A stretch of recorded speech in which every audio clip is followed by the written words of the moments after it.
Hello guys, good evening to all of you. Once again, welcome back on my YouTube channel Learn with Concept by Archana Sharma. आप सभी अच्छे होंगे, मैं यही कामना करती हूँ, यही प्रे करती हूँ कि सभी अपने घर में रहें, सेफ रहें, सुरक्षित रहें, क्योंकि जिस तरीके से कोरोना के केसेस आ रहे हैं उससे बच पाना बहुत ही मुश्किल है। और ये पब्लिक को भी ध्यान देना चाहिए कि एकदम से अगर मार्केट या कुछ भी खुल रहा है तो जाकर वहाँ पे कलेक्टिवली जो इकट्ठा हो जा रहे हैं, ये भी एक बहुत बड़ा फैक्टर है कोविड-19 को आगे बढ़ाने का। तो प्लीज़ मेरी उन लोगों से रिक्वेस्ट है, इन सब चीज़ों से बचें, ध्यान दें। आप भी पढ़े लिखे हैं, आप भी अवेयर रहिए और अपनी फैमिली को भी इन सब चीज़ों से बचाइए, ठीक है।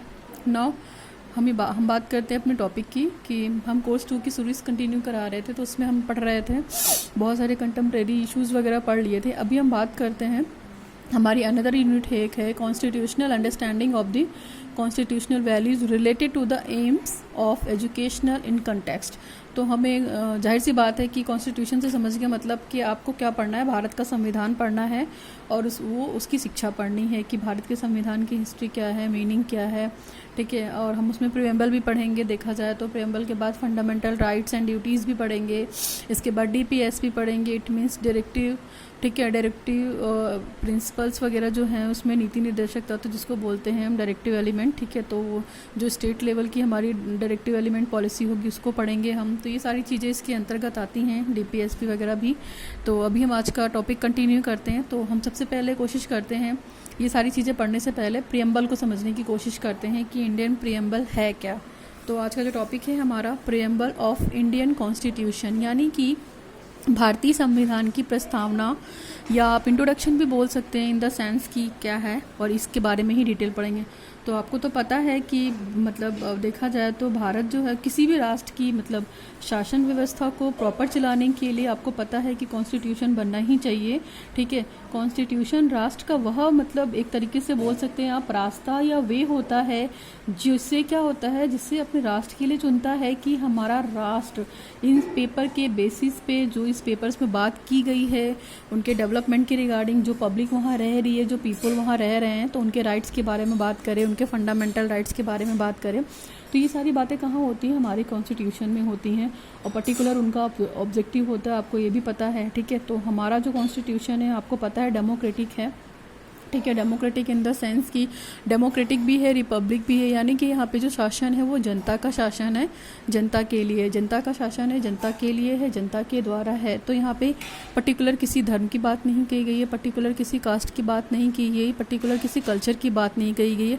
हमारा कॉन्स्टिट्यूशन बहुत अच्छा है, बहुत महान है, और हमें अपने कॉन्स्टिट्यूशन की रिस्पेक्ट करनी चाहिए। क्यों? क्योंकि ये अदर देशों के कंपैरिजन में देखा जाए तो यहाँ पे ये कास्ट वाली बाउंडेशन नहीं है। क्यों? क्योंकि डाइवर्सिटी है, डाइवर्सिटी इन द सेंस कि हर तरह के लोग यहाँ पे रहते हैं। तो ये तो थोड़ा सा इंट्रोडक्शन था।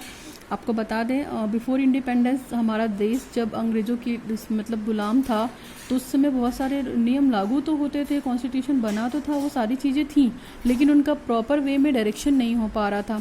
तो जब हमारा भारत देश आज़ाद हुआ, आपको पता ही होगा 15 अगस्त 1947 को आज़ाद हुआ था, ठीक है। तो उसके बाद फील हुआ कि हाँ कॉन्स्टिट्यूशन की ज़रूरत है हमारे भारत को, इसकी आवश्यकता है। तो इसके लिए बहुत सारी कमेटी वगैरह बनी, ठीक है, जिसकी अध्यक्ष आपको पता ही होगा डॉक्टर BR अम्बेडकर यानी कि भीमराव अम्बेडकर थे। और इस समिति में आप बात कर सकते हैं कि टोटल 7 मेंबर थे, ठीक है। अगर हम बात करते हैं तो आपको ये भी पता ही होगा कि डॉक्टर BR अम्बेडकर ने सारा कॉन्स्टिट्यूशन कर रखा है, ये BR अम्बेडकर, ठीक। तो आप इस चीज़ को याद रखिएगा कि हमारा कॉन्स्टिट्यूशन इन्हीं के द्वारा दिया गया है। ये SC कैटेगरी के थे, ठीक है। और इन्होंने जो चीज़ बचपन में फेस की थी, बस उसी चीज़ को कोशिश की थी कि हमारी देश की जनता फेस ना करे कि अगर हम SC ST कास्ट के हैं, लोअर कास्ट के हैं, तो हमें मंदिर में ना जाने दिया जाए, बड़े बड़े जो धार्मिक अनुष्ठान वगैरह हो रहे उसमें ना जाने दिया जाए। तो ये सारी चीज़ें थी। उस समय जो कमेटी हुई थी, आप बिलीव, उसमें 7 मेंबर थे, ठीक है। तो 7 मेंबर में उसके ये अध्यक्ष थे कौन? Doctor BR Ambedkar. और इसी समिति में देखा जाए तो एक गठन हुआ था 29 अगस्त 1947 को, ठीक है। एक फॉर्मेट मिला था 29 अगस्त 1947 को, एक प्रारूप जिसको आप बोल सकते हैं एक ढांचा, है ना, ढांचा मिला था। और उस समय जो उसके सभापति थे आपको बता दूं डॉक्टर राजेंद्र प्रसाद थे दैट टाइम, है ना, डॉक्टर राजेंद्र प्रसाद। तो ये मोटी मोटी बातें हैं, आप इसे याद ज़रूर रखिएगा, ठीक है। ये हर एग्ज़ाम में आता है, चाहे वो बीएड हो चाहे एमएड हो, आप नेट के प्रिपरेशन कर रहे हैं तो भी। तो ये सारी चीज़ों को आप याद रखिएगा, ठीक है। चलिए अब अपने हम टॉपिक पे आते हैं कि क्या इंट्रोडक्शन है। तो प्रियम्बल का मतलब यहाँ पे आप समझ रहे हैं कि प्रस्तावना है, किसी भी चीज़ को प्रेजेंट करने का एक प्री फॉर्म है, एक प्रारूप है, आप ये भी बोल सकते हैं। चलिए क्या है, हम इसमें आप प्रियम्बल को इंट्रोडक्शन भी बोल सकते हैं, यानी कि प्रस्तावना भी बोल सकते हैं, कंटेंट्स एक तरीके की समरी भी बोल सकते हैं, या एसेंस भी बोल सकते हैं, जो भी ऑब्जेक्टिव बने हैं उसकी एक तरीके की समरी। नेक्स्ट हमारा एक तरीके से बोल सकते हैं कि भारत का क्या है, आइडेंटिटी कार्ड है हमारा, इंडियन कॉन्स्टिट्यूशन का आइडेंटिटी कार्ड है हमारा प्रियम्बल। आपको पता है हमारा भारत देश महान है, हमारा प्रियम्बल भी महान है, और उसी प्रियम्बल के बारे में हम यहाँ बात कर रहे हैं। तो आइडेंटिटी कार्ड भी कह सकते हैं, सोल ऑफ कॉन्स्टिट्यूशन भी कह सकते हैं, संविधान की आत्मा भी कह सकते हैं एक तरीके से देखा जाता। और बेसिक फिलॉसफी एक्सप्लेन की गई हैं, जो भी टर्म यूज़ किए गए हैं जब हमारा कॉन्स्टिट्यूशन अडॉप्ट हुआ था, ठीक है। और एक तरीके से देखा जाए तो नोबल विज़न भी है, जिसमें बहुत सारे ड्रीम्स रिफ्लेक्ट होते हैं, एस्पायरेशंस भी हैं, जिन्होंने इस पर बहुत काम किया है, जो इसके फादर्स रह चुके हैं। तो ये तो मेन है कि प्रियम्बल को आप इन नामों से बुला सकते हैं, ये नाम गलत नहीं होंगे अगर आप इंट्रोडक्शन बोलेंगे, समरी बोलेंगे, एसेंस बोलेंगे, आइडेंटिटी कार्ड बोलेंगे और सोल बोलेंगे, ठीक है। तो these are the common things about the constitution और प्रियम्बल। हिस्ट्री की बात करते हैं कि आपको बता दूं कि जो ये प्रियम्बल है हमारा अमेरिकन कॉन्स्टिट्यूशन से सबसे पहले आया था। जब डॉक्टर भीमराव अम्बेडकर इन सब चीज़ों पे वर्क कर रहे थे तो उन्होंने अमेरिका का कॉन्स्टिट्यूशन को काफ़ी डिटेल में पढ़ा था और वहाँ से कुछ बातें यहाँ पे ली इंडिया के लिए। तो कॉन्स्टिट्यूशन देखा जाए तो हमारा जो आया है वो इंडिया से आया है, ठीक है, सबसे पहले।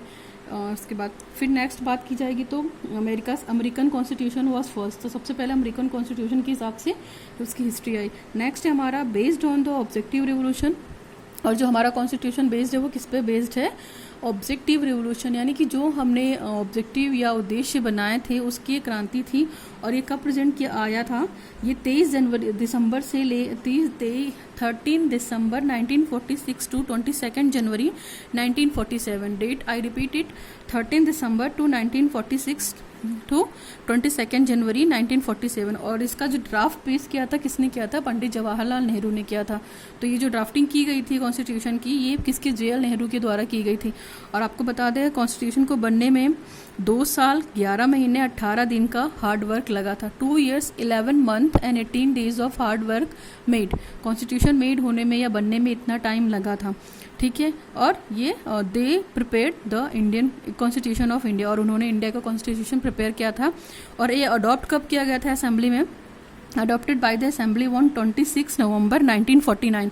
अडॉप्टेशन की डेट पूछी जाती है तो आप इस डेट को याद रख सकती हैं कि मतलब 26 नवंबर 1949 को ये अडॉप्ट किया गया था आपके असेंबली में फर्स्ट टाइम, ठीक है। इसके बाद जब इफेक्ट की बात करते हैं कि लागू कब हुआ था, इम्प्लीमेंट कब हुआ था, इसका इफेक्ट हमारे भारत में कब से आया था, तो 26 जनवरी 1950 को हमारा कॉन्स्टिट्यूशन पूरे देश में लागू हो गया था, संविधान लागू हो गया था। तो ये तो हिस्ट्री थी।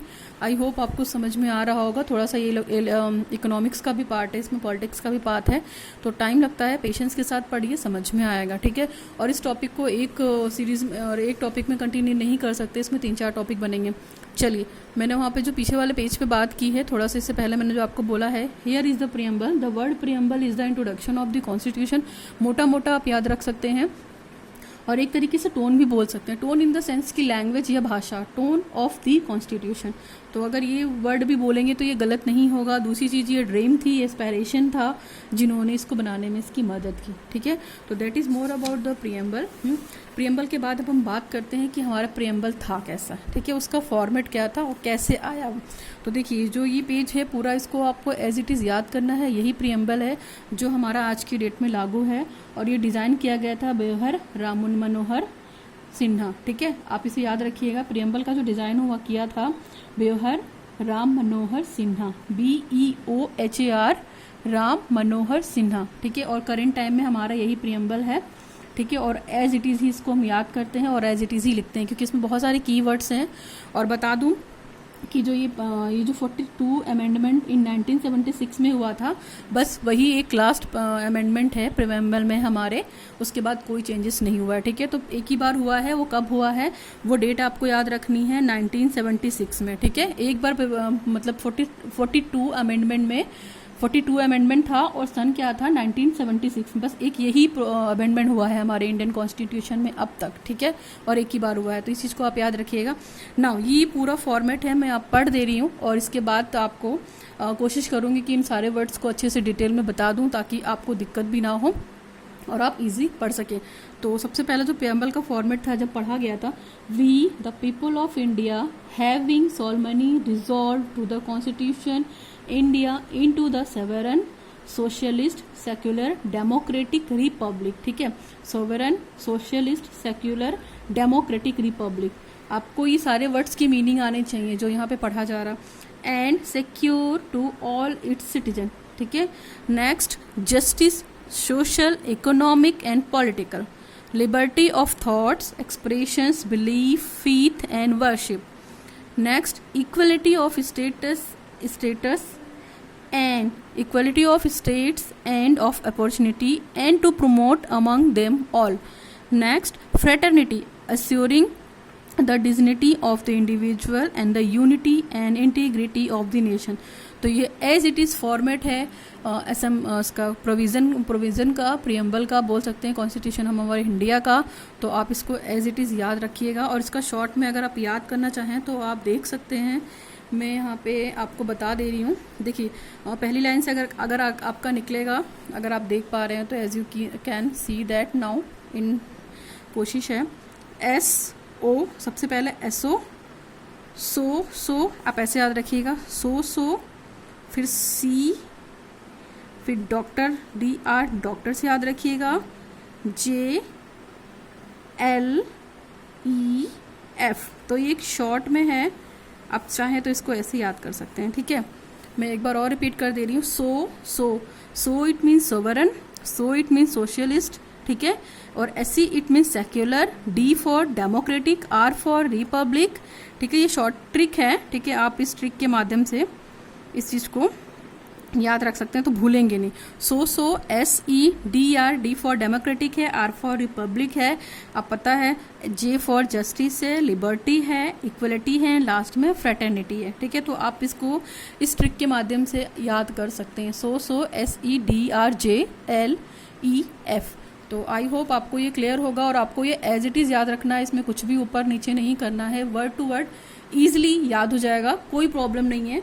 जो ये वर्ड्स हैं आप इस वर्ड्स को याद रखिएगा। इसमें बता दो, जैसे जस्टिस में है तो जस्टिस में भी 3 तरीके के जस्टिस हैं, कैसा, पॉलिटिकल है, सोशल है, इकोनॉमिकल है। लिबर्टी उनको किस किस चीज़ों में, लिबर्टी का मतलब फ्रीडम है यहाँ पे, तो थॉट में लिबर्टी चाहिए, एक्सप्रेशन में चाहिए, बिलीफ में चाहिए, फेथ में चाहिए, वर्कशिप में चाहिए। तो ये सारे कॉमन थिंग्स हैं, आपको एज इट इज़ याद करना पड़ेगा। आई थिंक आपको समझ में आ रहा होगा जब मैं बोलना चाह रही हूँ, और जो ये ट्रिक दी है इसके माध्यम से आप इसको याद कर सकते हैं, आप इसको भूलेंगी नहीं, ठीक है।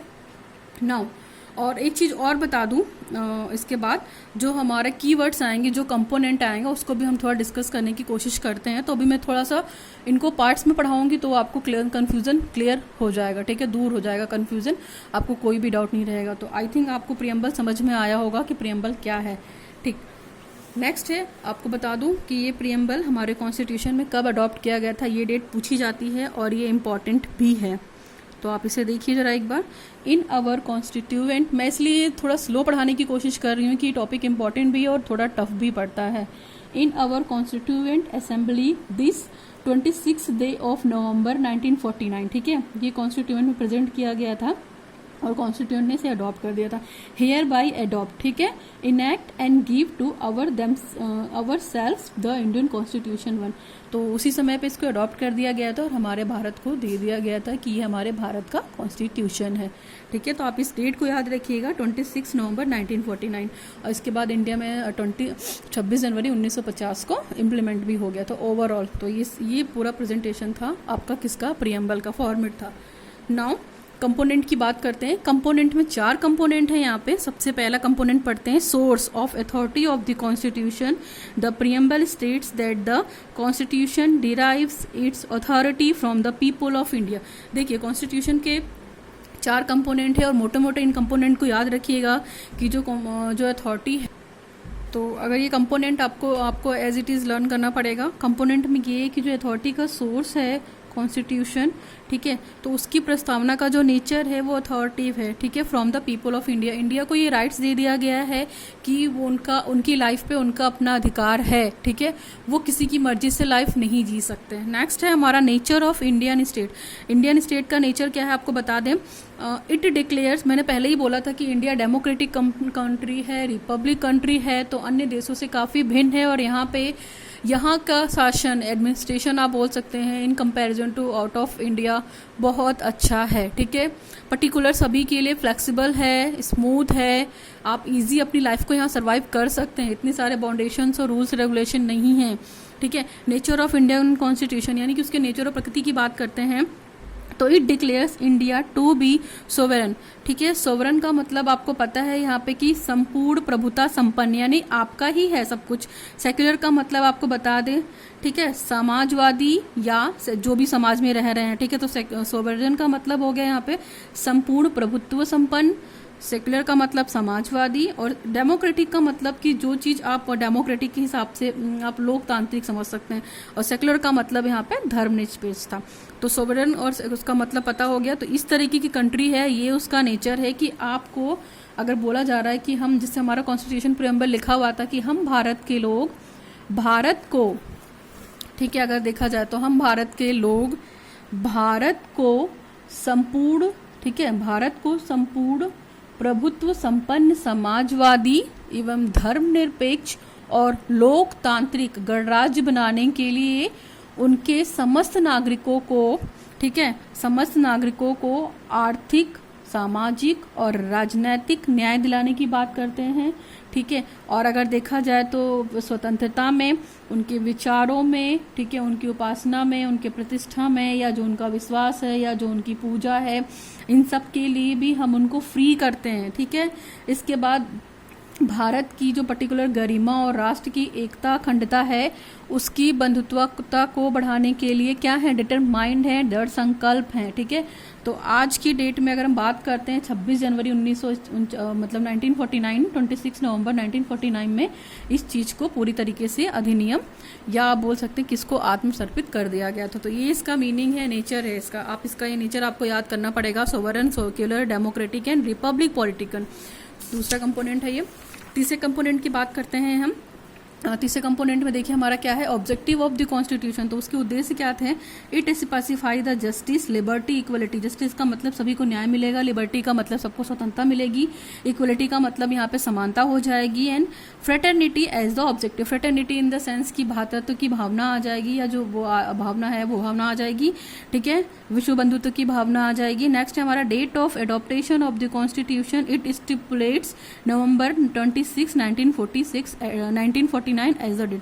तो डेट ऑफ, तो ये कंपोनेंट आप याद रखिएगा। पहले कंपोनेंट में हमने बात की थी कि इसका मतलब अथॉरिटेटिव क्या है, हमारे भारत के लोग हैं, ठीक है। इसकी अथॉरिटी क्या है, हमारे भारत के लोग हैं, हमारे संविधान के लोग, हमारे भारत के लोग, ठीक है। यानी कि हमारे नागरिक का क्या अधिकार है, जनता का अधिकार, आप ये बोल सकते हैं पावर ऑफ द पीपुल एक तरीके से। नेचर कैसा था, नोइसे सोवरेन था, सेक्युलर था, डेमोक्रेटिक था, रिपब्लिक था, ठीक। इसके बाद कॉन्स्टिट्यूशन की बात की जाए तो कॉन्स्टिट्यूशन में जस्टिस की बात की गई, लिबर्टी की बात की गई, इक्वलिटी की बात की गई, एंड फ्रेटर्निटी की बात की गई उसके ऑब्जेक्टिव को बनाने में। डेट क्या था, वही 26 जनवरी 1949 को अडॉप्ट कर लिया गया था इसको, ठीक है।